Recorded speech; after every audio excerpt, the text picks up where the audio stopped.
Hello, and welcome to round 2 of the Parenting Roundabout podcast for the week of April 25th. I'm Terry Morrow, and I'm here with Catherine Huleko. Hello.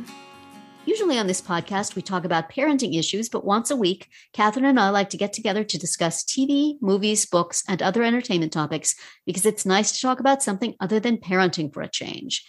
This week, we continued with our 2 fairly silly series, Bridgerton Season 2 and The Afterparty.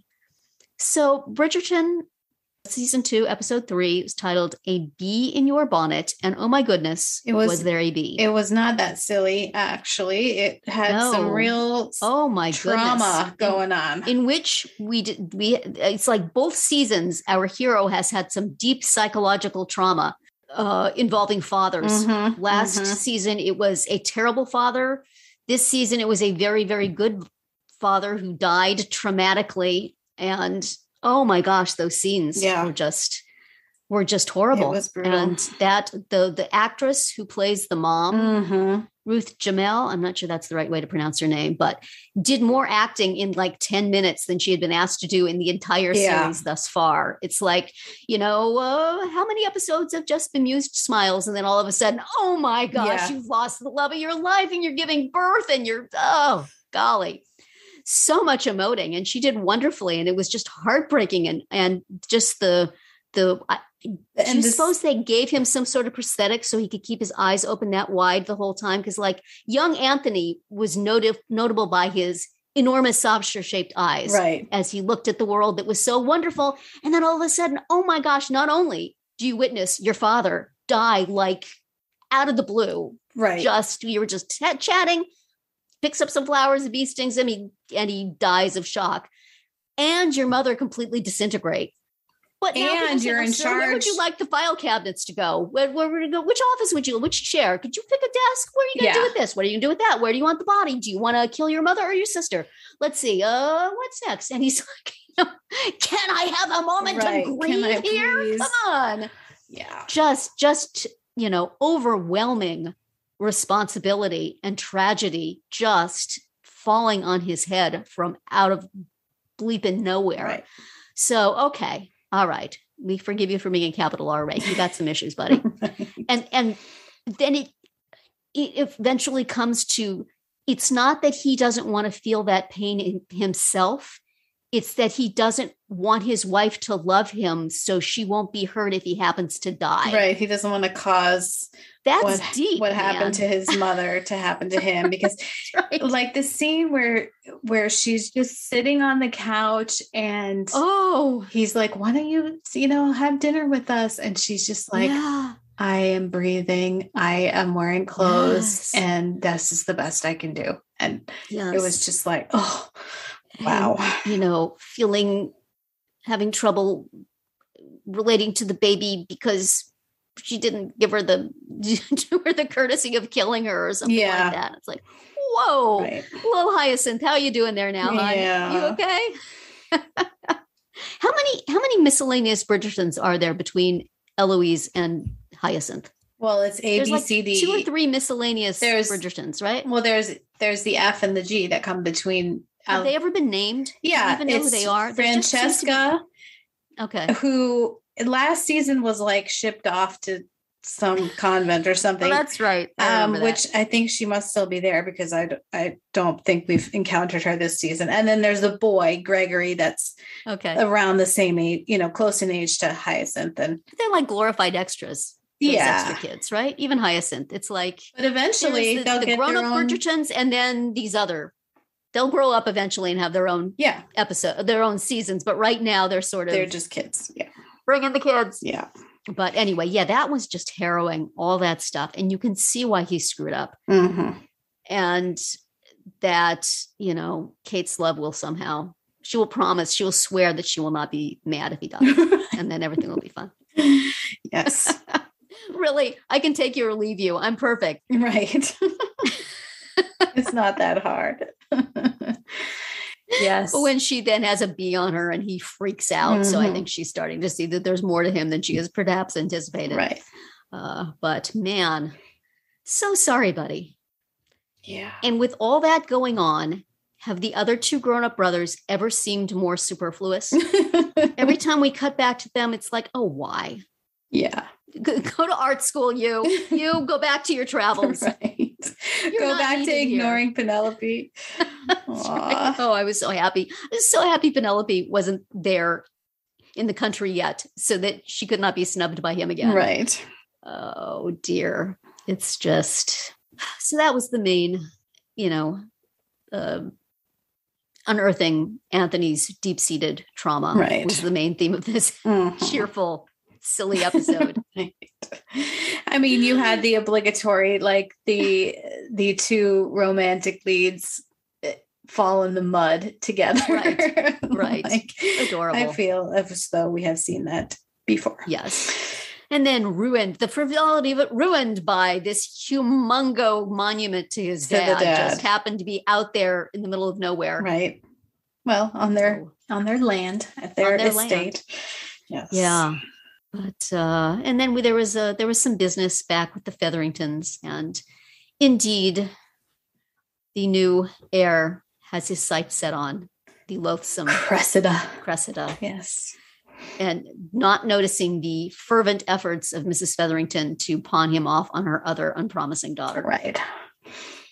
So difficult times ahead for them Featheringtons, I'm guessing. Right. And Penelope is finally, as just last week I was saying, I wish she had an ally. And here she is, the modiste. The modiste, Madame de la Croix. Danger of being supplanted by a new upstart dressmaker across the street. But no. Not if Lady Whistledown has anything to say about it. Stands up for her. And then Penelope, knowing that the modiste is onto her, proposes an alliance. Good thinking, Penelope. Yep. She is so together when she's like on her authorly pursuits. Right. And such a, not a mess exactly, but just such a pathetic character when she's not. You're right. Well, because she's been treated that way by everyone. Yeah, I guess. But. And, they haven't given her any. She seemed to have a pretty good relationship with her dad, and they didn't really let her grieve that loss. Right. Well, that's when, she's not a Bridgerton, so she doesn't get her own season, does she? Well, she'll be Colin's season, I guess. Maybe, yeah. She has to wait. What season would that be? How far is he down the pecking order? I don't know, because they're not going in order, because they're not going in order. They went from Daphne to Anthony, so. Are they going in order of the publication of the books? Probably, yeah. Yeah. I'll have to check. Yeah. See how long she has to mark time. Right. But then again, maybe some smart, handsome fellow will just whisk her away, and then it'll be his loss. That's right. She's right there, Colin. She tried to tell you, you ding dong. So hard. Yes. So how do we get them out of this mess of Edwina is now upset that Anthony's not going to marry her, so he's probably going to have to propose to her at some point. I don't know.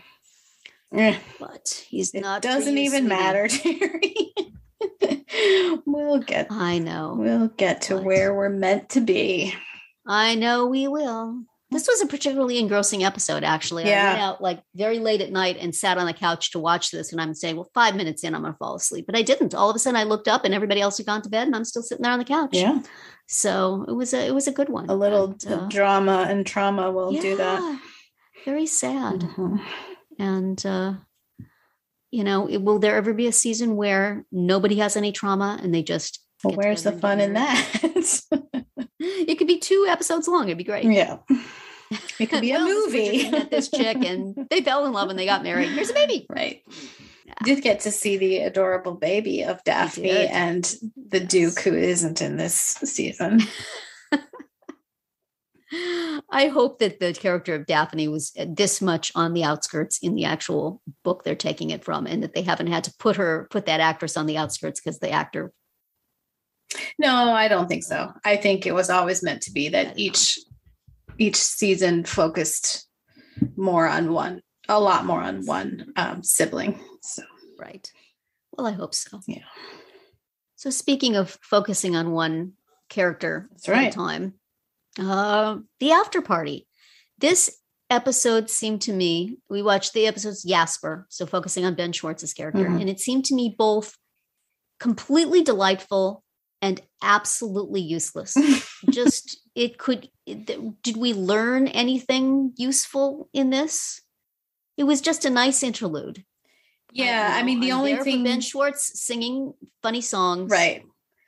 I pull my chair up for half an hour of that, absolutely.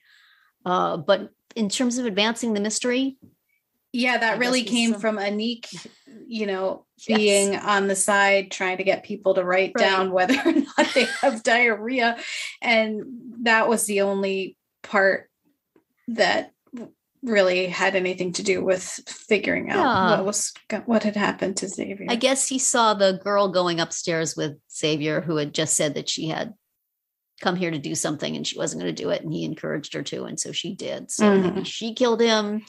Her flask was found on the beach. Right. You got to figure that's a red herring for a whole episode. Yeah. But still, fine. The songs were amusing. Yes, they were. The dancing pregnant ladies were fun. Yeah, it was fun that it was, many styles of music and just silly lyrics, and Ben schwartzing for sure. He can sell it. Absolutely.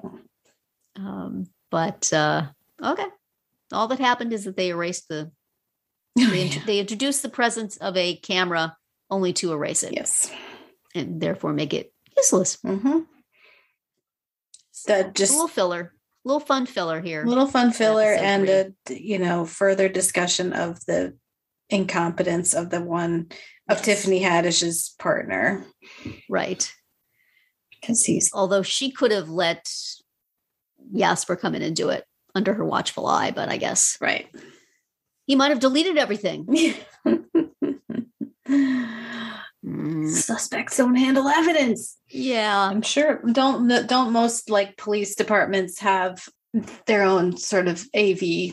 Yeah, but people. See, then if she called somebody in, she would have to confess that she was investigating stuff. And so truth. She wanted to know right now. Right. But she should have known that guy was a doofus and would not do it right. Yeah. I like it better when I can feel like she's got some game. She's got something going on and is going to solve this than when she's acting sort of stupid. Right. But, disposable. I guess that's what I thought this was. Entertaining, but disposable. So, yeah. I stayed awake on the couch watching this one too. Very good. I finished Brit. Maybe it suffered from coming after that traumatic Bridgerton episode to be like singing in the cafeteria. But you go, Ben Schwartz. Right. I mean, that Yasper is like a version of Jean-Ralphio. If his rap song took off and he got really rich, then he would be Jean-Ralphio. But right now he's just having fixed people's AV stuff. So he's an aspiring Jean-Ralphio. Oh boy, I don't think anyone should aspire to be Jean-Ralphio. Oh well. Next week we will watch Bridgerton season 2, episode 4, A Victory, which hopefully will not have any felonious insects. And the Afterparty, titled Chelsea. We shall see if that was a red herring or not. Right. What is her thing? She has been just mysteriously hanging out there all through. What is her genre going to be? I don't know. Like a moody drama of some kind. Yeah, I bet. Something like that. There's she keeps referring to something that happened in high school. Yeah. So what could that be? Were there bees involved at all? Did somebody get stung by a bee and then they all hit it because they weren't supposed to be there? Right. Probably not. But that is going to be it for our round 2 today. Please subscribe to our Parenting Roundabout podcast so you won't miss any of our episodes. We have something new for you every weekday. As always, you can find recaps, links, and an opportunity to comment on our website at parentingroundabout.com. Goodbye, Catherine. Bye, Terry. Goodbye, everybody.